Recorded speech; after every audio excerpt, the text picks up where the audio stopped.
এবার চলে যাব তৃতীয় দফার ভোটের খবরে। কাল মালদায় ভোট, সীমান্ত এলাকা আছে প্রচুর। মালদা দক্ষিণ লোকসভার মধ্যে বৈষ্ণবনগর বিধানসভা এলাকার ছবি দেখাচ্ছি।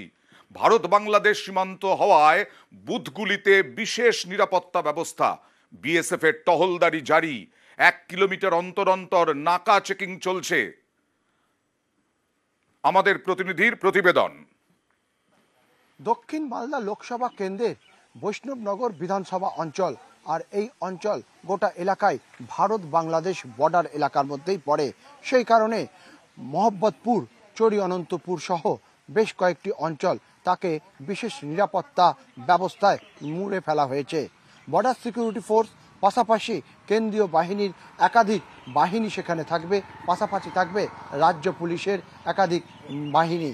ফলে গোটা এলাকা যেহেতু নিরাপত্তার ব্যবস্থা কঠোর করা হচ্ছে, সেখানে বাইরে থেকে মানুষজন যাতে প্রবেশ করতে না পারে তারও কিন্তু ব্যবস্থা করা হয়েছে বিভিন্ন জায়গায় নাকা চেকিংয়ের মাধ্যমেই। ক্যামেরায় সনত মিশ্রার সঙ্গে দেবাশিস চক্রবর্তী, নিউজ 18 বাংলা, মালদা।